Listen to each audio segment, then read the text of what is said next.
आज का की शुरुआत और सवालों को टटोलने की कोशिश। हमारे साथ जो मेहमान जुड़े हुए हैं सबसे आपका परिचय कराते हैं। अरविंद कुमार जी हमारे साथ जुड़े हुए हैं, प्रवक्ता भारतीय जनता पार्टी, बहुत बहुत स्वागत है आपका।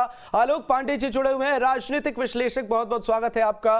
डॉक्टर चंदन यादव जी जुड़े हुए हैं, प्रदेश सचिव जेडीयू, बहुत बहुत स्वागत है चंदन जी आपका। और एजाज अहमद साहब हमारे साथ, प्रवक्ता राष्ट्रीय जनता दल, जुड़े हुए, बहुत बहुत स्वागत है आप सभी का। सबसे पहले अरविंद जी, शुरुआत आप ही से। इंजीनियरिंग हो रही है, उससे लग रहा है कि आने वाले वक्त में मुश्किल हो जाएगी जेडीयू के लिए। चंदन जी, देखिए, कार्यक्रम बेहतर तरीके से करने की कोशिश की जाती है। मौजूदा वक्त में अगर इसे एक सियासी तौर पर समझे, सम्राट अशोक को एजेंडा बनाने से, तो कितना फर्क पड़ेगा? वोट बैंक किस तरीके के नजर आएंगे? देखिए, बिहार में जाति पहली बड़ी सच्चाई, यानी जाति गोलबंदियां कोई भी, चाहे नीतीश कुमार जी कहते रहे या बीजेपी कहते रहे, आरजेडी कहते रहे, लेकिन जाति गोलबंदियां सभी पार्टियां करती। नीतीश कुमार जी को लौकुश समीकरण से नहीं बने क्या मुख्यमंत्री?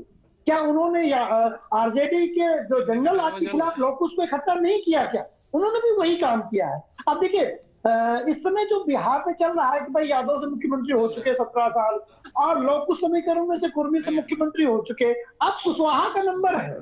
तो आप बिहार में जो कुशवाहा वर्ग है वो अपनी एक राजनीतिक महत्वाकांक्षा रखता है कि उसका मुख्यमंत्री होना चाहिए। भारतीय जनता पार्टी उसी तरफ आगे बढ़ रही है, और इसीलिए नीतीश कुमार को यह डर है कि कुशवाहा वोट कहीं उनसे खिसक न जाए, क्योंकि कुर्मी वोट तो वैसे भी 2-3% ही है बिहार में।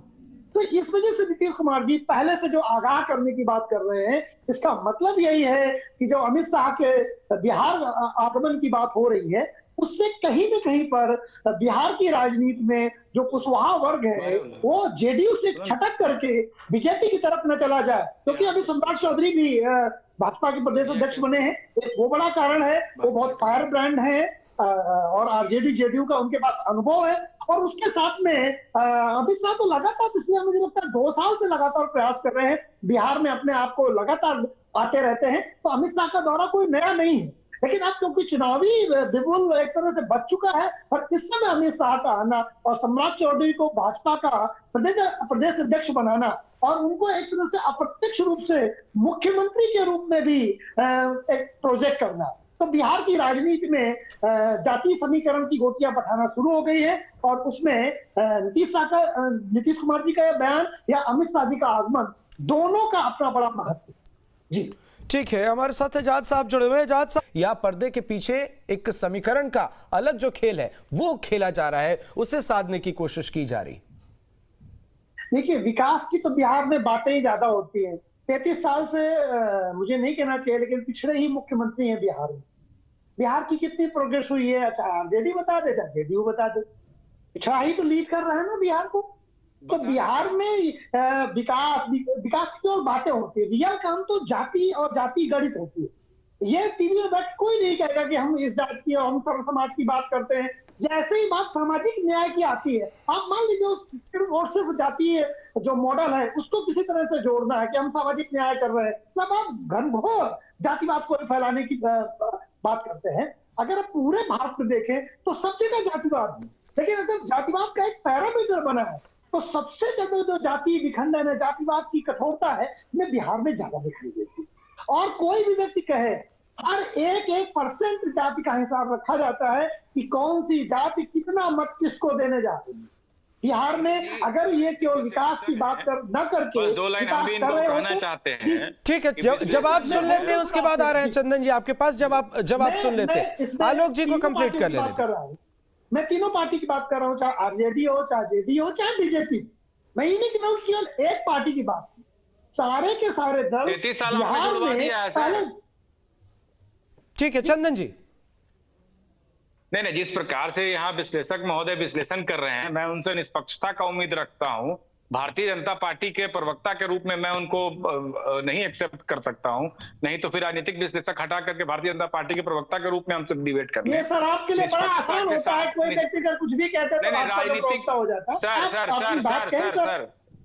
सर आलोक जी, आपने 33 साल का जिक्र कर लिया। आलोक जी सुन लीजिए, आपने 33 साल का जिक्र कर लिया और बिहार में आपको विकास नजर नहीं आ रहा है, तो बिहार के राजधानी में आप जिस जिले से रहने वाले होंगे मैं नहीं जानता, पहुंचने में पहले कितना समय लगता था और अब कितना समय लगता है, बिहार की सड़कों का सर, हालत जरा क्या बिहार है, के डेटा कितनी देर उठा आपको लीजिए बिजली मिलती थी और अभी कितनी देर मिल रही है, तो विकास का सर, बिहार पैमाना के आपकी डेटा नजर उठा में क्या लीजिए। ठीक मैं है ये चंदन जी आलोक जी, विकास पर का मसला पैमाना ये मैं है जानना कि चाहूंगा वोट बैंक आपसे। की राजनीति कौन कर रहा है, ये सबसे बड़ा मसला है। अरविंद जी, कहा जा रहा है कि बीजेपी जो है वो नीतीश कुमार से 2 कदम आगे है इस मामले पर, सम्राट अशोक को अपना बनाने के मामले पर। वो डाल हैं तो आप बात हैं। कोशिश सबकी है कि वो हमारे खेमे में आ जाए। एक जाति का एंगल ढूंढ कर निकाल लिया गया है। खुद से जो समीकरण नहीं सदे उसके लिए शूरवीरों को ढूंढ लाए हैं। ढूंढ क्या लाए हैं, वो तो है ही, उन्हें पकड़ उनका इस्तेमाल किया जा रहा है। अरविंद जी, मैं एक चीज कह दूं, मैं अभी जो डिबेट कर रहा हूं, मैं गुजरात में हूं, अहमदाबाद में हूं और II Indian institute of management के कैंपस में बैठा हूं। आज दिन भर कह रहे हैं चंदन जी ने जो बातें कही, आजाद साहब ने जो बातें कही या अरविंद जी ने जो बातें कही, विकास की बातें होती हैं, समीकरण को डायरेक्ट लेकर सामने नहीं आ रहे। क्या ये वाकई हकीकत है या पर्दे के पीछे एक समीकरण का अलग जो खेल है वो खेला जा रहा है, उसे साधने की कोशिश की जा रही? देखिए, विकास की तो बिहार में बातें ही ज्यादा होती हैं। 33 साल से मुझे नहीं कहना चाहिए लेकिन पिछड़े ही मुख्यमंत्री हैं बिहार में। देखिए, मैं बार बार ये कहता हूं कि जब भी कभी कोई भी घटना बिहार में घटती है, मतलब बड़ा दुर्भाग्य है कि मैं बार बार ये बताना पड़ता है कि किस जात में कोई है। क्या बिहार कभी जात के सिस्टम के ऊपर उठेगा? ऊपर कुछ भी कहता रहे। तो जब आप सम्राट अशोक की बात आई है तो नीतीश कुमार जी ने उस वोट बैंक को ये आगाह किया कि भाई अब अमित शाह जी के कहने में मत आना, क्योंकि बहुत 17 सालों तक नीतीश कुमार जी जो मुख्यमंत्री रहे उसमें कुर्मी और कोयरी समाज का ही एक प्रतिनिधित्व के आधार पर वो मुख्यमंत्री रहे, वही वोट बैंक के आधार पर उनकी सीटें आए। तो इसलिए अब ये डर है, जो हमने फिर जो अभी कुछ देर पहले कहा था कि जो कुशवाहा समाज है, अब उसकी महत्वाकांक्षा ये है कि मुख्यमंत्री उसका हो बिहार। ठीक है। और अगर आरजेडी ये कहते कि मुख्यमंत्री हमारा कुशवाहा से हो गया, नीतीश कुमार जी कहते तो बीजेपी की रणनीति तुरंत फेल हो जाएगी। ठीक है चंदन जी, अमित शाह जी आ रहे हैं, मार्च का महीना जो है ये बीतने वाला है।